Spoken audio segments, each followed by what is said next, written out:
오케이. 우리 좀 쉴게요. 자, 김용민 의원 나와주세요.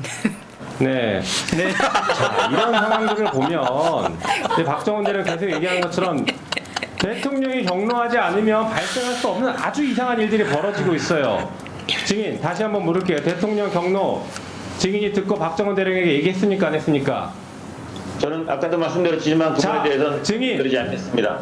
증인 직권남용죄로 수사받고 있다고 하고 있는데 대통령 경로를 들었으면 직권남용의 피해자가 되는 겁니다. 알고 얘기하세요. 이게 지금 증인이 이 대통령 경로를 들었다라고 얘기하는 것은 증인의 유죄랑 관계 있는 게 아니라 직권남용의 피해자가 되는 걸 얘기하는 거라고요. 알고 얘기하시는 겁니까 지금? 어떠세요? 제가 그 세부적인 법률적인 지식까지는 갖고 있지 않습니다. 좋습니다. 박정훈 대령 7월 31일 날 증인에게 5시쯤에 문건을 작성해서 줬어요. 최상병 사망 사건 수사 결과 변경 시 예상되는 문제점 한 장짜리 문건 보고 받았습니까? 그게 그 시간대가 아니고 제가 기억하기로는 두 번째 날인 8월 1일 날 우리 전체 회의 있을 때 그때 보고 받은 건 맞아요? 네, 그 보고받은 한 장짜리 문건 접어서 수첩에 집어 넣었습니까? 안 넣었습니까? 제가 그때 그런 사실 없다고 제가 답변을 드렸습니다. 지금 답변하시라고요. 이 보고서 문건 어떻게 했어요? 의원님께서 그러면? 말씀하신 부분에 대해서 이 보고서 문건 어떻게 하셨어요? 제가 보고서 직접 받은 거 없고 얘기하는 거를 들어서 수첩에 기록했고 제가 그 문서를 네. 직접 받은 건 네. 없다고 제가 말씀드립니다. 부하가 보고하는데 상급자가 받아 적는 아주 특이한 군대를 만드셨네요. 자, 그런데 거기에 어쨌든간 BH의 문제가 될 수 있다. 이런 얘기가 등장하는데 이거는 기억하십니까? 못하십니까? 언론에 여러 번 나왔던 거라 다 기억을 하고 있고 그 부분은 해병대 수사단에서 작성한 부분입니다. 네, 박정훈 대령 여기에 대해서 한번 말씀해 주시죠. 지금 그 얘기가 거짓말인지. 그러니까 지금 오늘의 청문회는 계속 그런 식인 거예요. 진실을 말하는 박정훈 대령 등 몇 사람과 거짓말을 해야 되는 몇 사람. 오늘 청문회에서 저 인상 깊었던 장면은 그런 거예요. 윤석열이가 철저하게 진상규명하라고 첫 오더가 있었잖아요. 이 사건 나고 나서. 그러면 박정훈 대령이 항명이 아니라 요거를 조작하려고 했던 모든 자들이 항명이다. 논리적으로는 그렇게 되는 거예요. 근데 윤석열이 끼어들어서 지가 한 말 못 지키는 거죠. 정말 그러니까 이게 뭐냐면 윤석열이는 교원 영색에 아주 능한 자입니다. 왜 검찰총장 될 때 청와대 면접에서 그랬다잖아. 검찰개혁 내가 진짜 열심히 잘하겠다. 자기가 하겠다고. 그러니까 그 전에 그 대통령 그 당시 청와대 근처를 막 돌아다니면서 다음 대통령은 조국이 되어야 한다고 막 그렇게 떠들고 다녔다잖아요. 아휴. 아유 씨. 오늘 인상적이었던 장면 하나만 사진으로 보면 전현희 의원이 박정훈 대령한테 먼저 격리를 해요. 국민을 대표해서. 그 박정훈 대령이 또 그냥 있을 수 없으니까 인사를 받아주는 장면도 있습니다. 저게 진짜 채팅창에 올라오는 글들이 다 같이 눈물 흘리시는 분들이 많더라고요. 네. 되게 뭉클했습니다. 그러니까 어떤 식으로든 박정훈 대령을 위로하고 싶은 마음이 진 거잖아요. 네. 지금 국민들 마음이 이런 거라는 맞아요. 걸. 그러다 보니까 오늘 사실은 보면서 박정훈이 어떤 사람인지를 또 많은 국민들한테 직접 보일 수 있는 거였다고 생각이 들거든요. 아까 10분짜리 그 영상에서도 그렇지만 이 사람이 쓴 글이나 이런 걸 보면은 비문 하나 없고 네. 딕션도 굉장히 명확하고 그렇거든요. 근데 오늘 김계환이 이번에도 못 나오고 왜 지난번에 공수처에서 수사받을 때도 같이 대질신문 안 하겠다고 했던 이유가 김계환이 박정훈이 어떤 성정인지를 알고 있고 또 자기가 아끼는 후배라고 했었잖아요. 그러다 보니까 이런 자리에서 얼굴 마주치는 게 굉장히 힘들고 부담스러운 면도 있지 않았나라는 생각을 해보게 됩니다. 예. 박정훈을 보면서 그런 생각을 하게 되더라고요. 근데 청문회 중에도 단독들이 쏟아지더라고요. 어제부터 시작해가지고. 이 사건들, 이 단독들을 모아놔도요. 사건은 진상규명 끝났다고 보는데 수사 언급하면 안 됨. 국방부 회의 때 대통령실 전화 쏟아졌다. 얘들은 불법인 줄 알았던 겁니다. 수사를 언급하면 안 된다. 그러니까 회의 전, 그러니까 이게 정종범이라고 당시 해병대 부사령관 메모에 나오는 내용이에요. 누구누구 수사를 언동하면 안 됨. 법적 검토 결과 사람에 대해서 조치 혐의는 안 됨. 경찰이 필요한 수사 자료만 주면 됨. 이것이 이제 해병대 김계환 사령관이 주재한 회의에서 나왔던 얘기가 메모로 나온 거죠. 근데 국방부 회의 때 대통령실 전화가 쏟아졌다. 뭐 이런 것들이고요.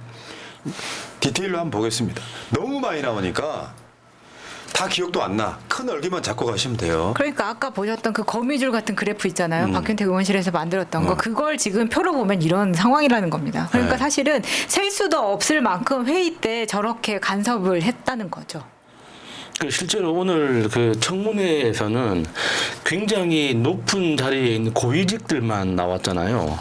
단적으로 이제 유재현 법무관리관 이제 이 사람도 이 전체 그 육군 내에서 군대 내에서 보면 굉장히 높은 자리에 있는 사람이에요. 그러면 이시원 비서관한테 전화를 받았을 때 그러면 무슨 보고서를 제출했다고 하잖아요. 그러면 그 보고서를 유재현 관리관이 직접 작성했을까요? 군대 생리상 그렇지 않습니다. 실제로 그 보고서를 작성하는 실무관들이 또 밑에 따로 다 팀들이 있단 말이에요. 그 사람들은 이번에 국회에 안 불렀습니다. 증인으로. 그러면은 그 실제로 보고서를 작성한 사람들을 불러서 물어봐야죠. 어떤 문서를 작성했느냐, 어떤 문서를 작성해서 유재현한테 상신하고 그 상신받은 보고서를 유재현이 이시원 비서관한테 전달했다는 거 아닙니까? 그러니까 그런 것들은 오늘 확인이 안 되는 것들이거든요. 이걸 이제 이것과 관련해서 그러니까 최상병 특검대로 진행하되 이게 국정조사를 통해서 다시 한번 확인을 해줘야 됩니다. 이거는 수사하고는 상관없이 그 사건의 실체를 국민들이 정확하게 알기 위해서는 어떤 방식으로 범죄 행위들이 일어났는지에 대해서 밝혀야죠.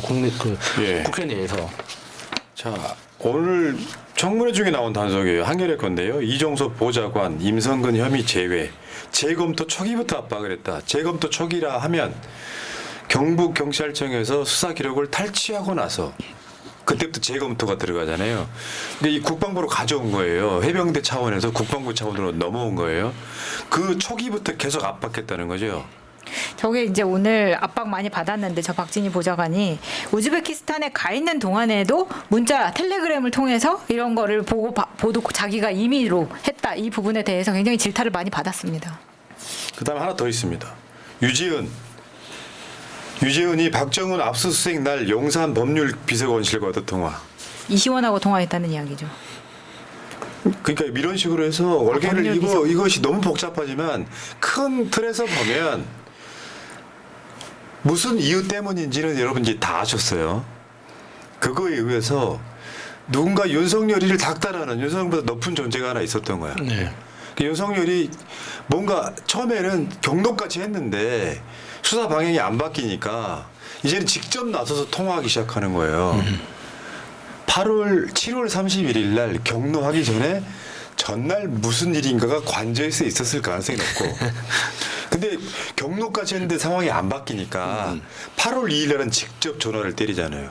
잼버리 가던 날 출근하지도 않고 관저에서 했다고 한다면 사실은 가족들에게도 노출되어 있는 상황인 거죠. 왜 안 되는 거야? 대통령이잖아. 성대모사 가는데 비슷하지. 왜 안 되는 거야?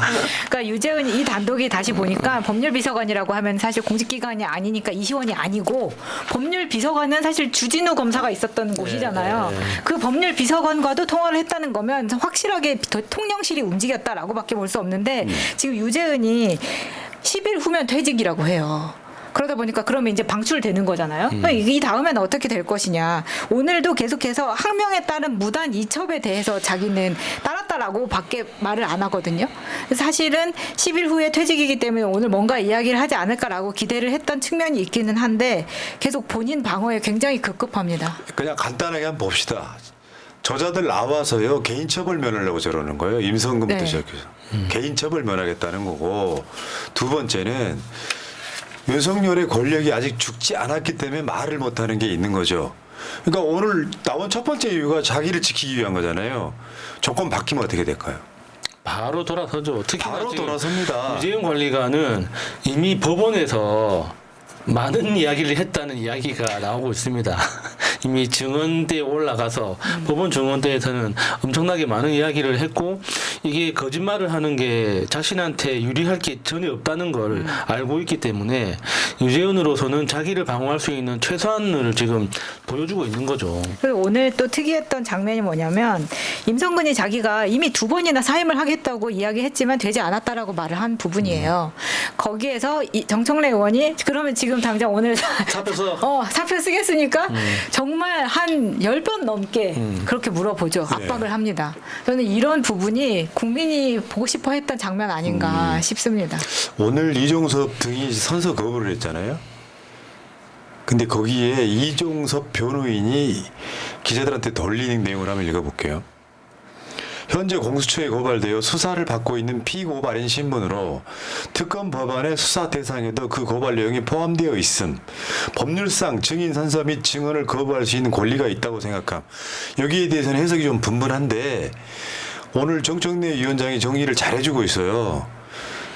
그게 당신들한테 불리하게 작동할 수도 있다. 그다음에 이게 있어요. 물론 이 사건이 결코 형사적 이슈가 될 수 없다고 확신하기에 당당하게 진실을 증언하겠지만 1.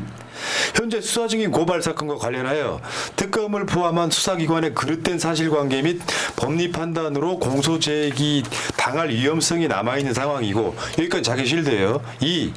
선서하고 증명하였을 때 그 증언 내용이 이해관계를 달리하는 다른 증인들이나 참고인들의 진술 내용과 상충되는 경우 그 시시비비를 가린다는 명분하에 위증으로 고발당할 위험이 있음.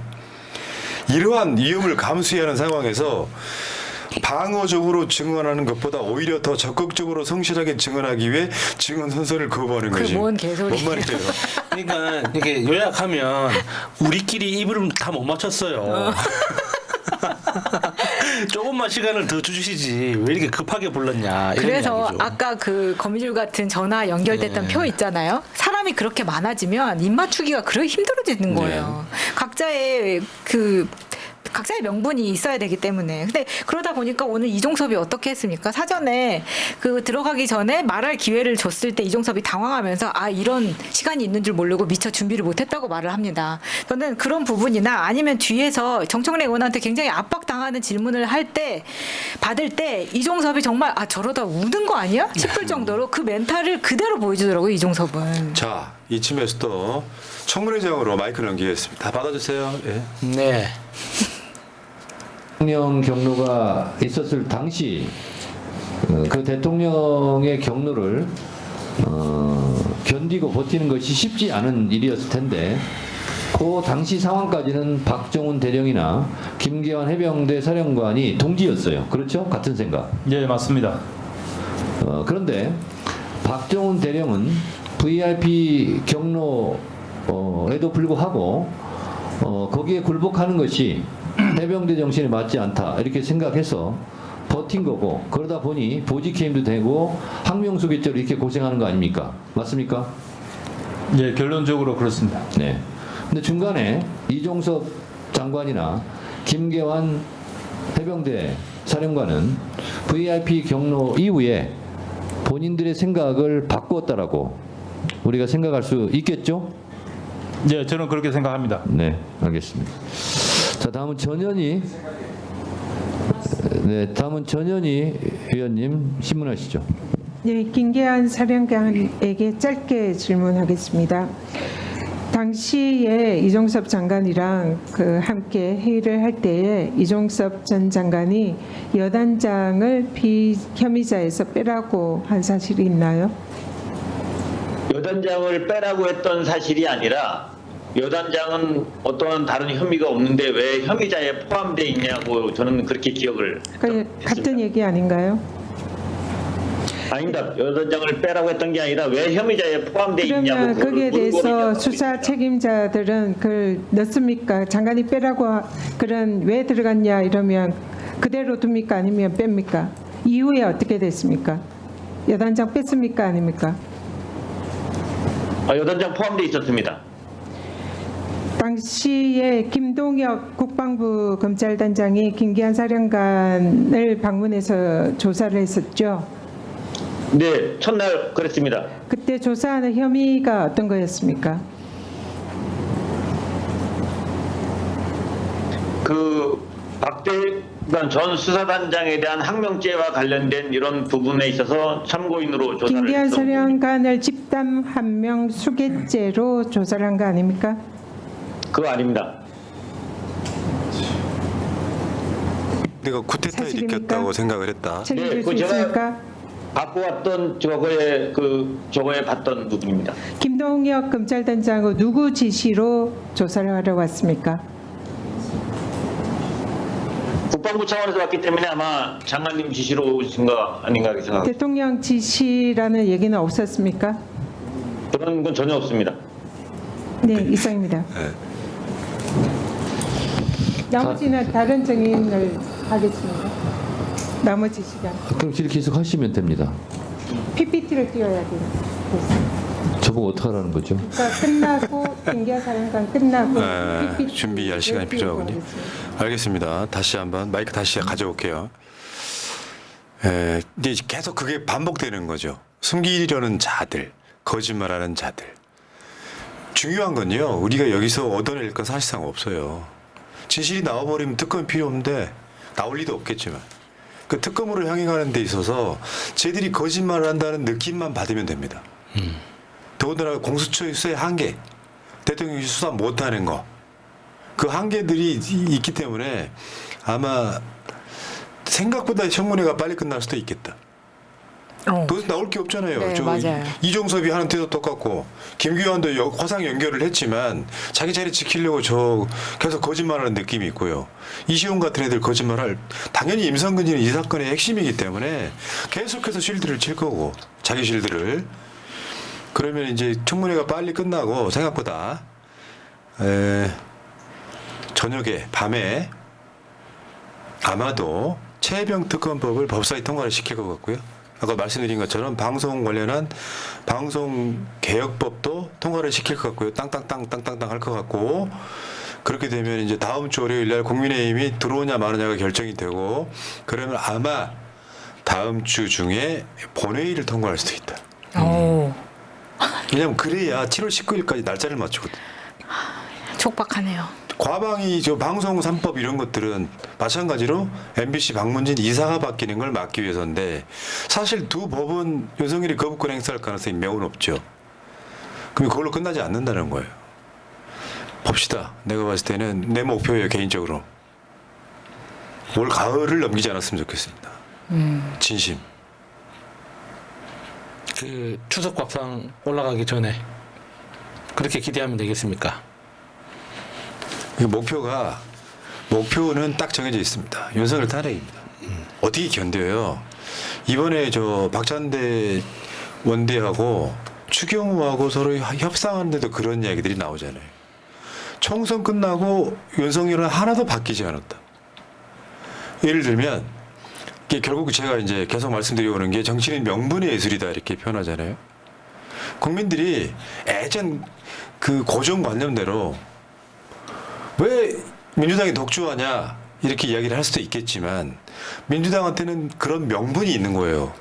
윤석열 하나도 안 바뀌었는데 만약에 국민의힘이 법사위원장을 가져가면 민주당이 법 아무리 만들어도 법사위원장이 그걸 막을 텐데 이런 것들이 있었거든요. 법사위원장을 21대 때 김도우비가 가져갈 때 당시 법사위원장을 1년만 하고 넘겨주면서 민주당이 법 하나를 만들어 두고 떠납니다. 그게 직회부법이라는 거예요. 패스트트랙하고 좀 달라요. 그래서 민주당이 21대 말에 다수의 의석으로 압도적으로 통과를 시키잖아요. 노란봉투법부터 시작해서. 근데 그것마저도 다 역대 최고로 이미 기록 세운 거부권 행사를 한단 말이에요. 지금 국민의힘이 저는 다음 주엔 들어올 걸로 봐요. 이제 그래서 다시 한번 생각해봐요. 민주당이 법 발의해서 통과시켜봐야 거부권 행사하면 끝이라고 생각하는 저 검사들 대가리와 검사적 마인드와 그걸 국민이 용납할 것이냐라고 하는 부분에 딱 걸릴 것이다. 이렇게 말씀드리고 싶네요. 지금 최혜병 특검이 오늘은 최대 이슈가 됐지만 그 이후에 이제 김건희 특검도 기다리고 있고 그리고 저 한동훈 특검도 기다리고 있고 지금 줄줄이 특검 해야 될 게 엄청 많습니다. 최근에 이제 불거졌던 그 똥싼 검사 그것도 또 국정감사를 통해서 다시 한번 또 돌이켜 봐야 되고 해야 될 게 똥싼 것까지 엄청 많죠. 해야죠. 그게 그러니까 똥이라는 상징 때문에 그냥 우스갯소리 같지만 거기에 인권 침해적인 요소가 엄청 많이 들어가 있는 거예요. 그게 단순히 검사 한 명이 똥 싸고 끝났다는 게 아니라 특수활동비를 어떤 방식으로 사용했으며 그 특수활동비를 그렇지. 피의자 조사하는 과정에서 어떤 식으로 그 남용했는가 그 여러 회 파티하고 또 다 연결되는 거거든요. 그러니까 그런 식으로 이제 해야 될 게 엄청 많기 때문에 앞으로 줄줄이 사탕이다. 그러니까 윤석열만 없으면 다 할 수 금방 해결할 수 있는 건데 이제 큰 똥이 하나 이제 버티고 있으니까 그거부터 치워야겠죠. 참, 에요. 자, 아마도 오늘의 청문회를 보고 소위 수구 보수 세력은 이런 선동을 할 거예요. 이거 내연도 아니고 예상입니다만 정확할 겁니다. 청문회 열었지만 나온 건 없었다. 여러분 이 프레임에 빠지시면 안 돼요. 거짓말을 하는 것 자체가 최대의 수학이에요. 실제로 지금 뭐 증언 거부하거나 진실을 말하지 않거나 또는 거짓말을 하거나 하는 것들을 보려고 열었던 청문회예요. 이 사람들이 진실을 말할 거라고 생각하지 않았고 그래서 내가 오늘의 하이라이트는 박정훈 대령의 약 10분짜리 박정훈 대령이 보고 읽었던 입장 이거를 제외하고 남은 나머지는 그냥 저 청문회는 예능으로 보시면 돼요. 거짓말 안 해 저 새끼 저거. 정치 고건 자체는 알잖아요. 왜 거짓말인지를. 앞뒤가 맞지도 않는 거고. 그러니까 우리나라가 언젠가부터 그 고위직들이 그 부끄러움이라는 개념이 없어진 것 같아요. 그러니까 과거에는 부끄러워서라도 그 자리에 못 버티고 나 물러날게 하고 책임지고 물러나는 모습이 너무나 당연한 사회였는데 어느 순간부터는 내 밥그릇을 지킬 수 있다면 내 얼굴에 똥을 뿌리든 침을 뱉든 나는 견딜 수 있다. 이런 세상이 된 것 같아요. 그러니까 명예가 없어. 예. 김건희 봐요. 야 진짜 대통령의 부인은 정말 스마트하고 깨끗했다가 아니라 내가 임기 안에 뭔가를 챙겨야 된다라고 하는 그게 느껴지잖아요. 그것도 조금만 챙기는 게 아니야. 쪼매난 파우치가 아니에요. 어마어마한 거를 그냥 통째로 들어먹으려고 해. 네. 쉽게 표현하면 세금 도둑질입니다. 그 위치를 이용한 세금 도둑질이로. 그 상징 중에 하나가 명품백 받은 사건인데 그거는 정말 빙산의 일각일 뿐일 가능성이 매우 높습니다. 임성근 로비에는 김건희에게 들어간 게 없을까요? 그 흑진주가 발견됐잖아요. 사모님 저번에 23억을 이익을 드릴 때 진짜 필요할 때 왜 절대반지처럼 진짜 필요할 때 한번 찬스 그거 들어주세요 하지 않았을까? 그 장면 생각나네. 그 영화 친구에 보면 유호성 씨가 마약 중독 상태에서 대학생 친구들이 놀러 오니까 약속 하나 받아내잖아요. 그 택시 하나만 뽑아둬라. 그러면은 네가 딱 그 한 명만 딱 그 지정하면 금방 내 죽여줄게. 그러면 택시 한 대만 뽑아주면 된다. 그런 장면이 나오잖아요. 그러니까 흑진주가 23억을 딱 통장을 주면서 내가 원하는 소원 하나만 들어주시오. 이런 조건을 달았다는 이야기죠. 알겠습니다. 네. 자, 이 이슈는 여기까지 하시고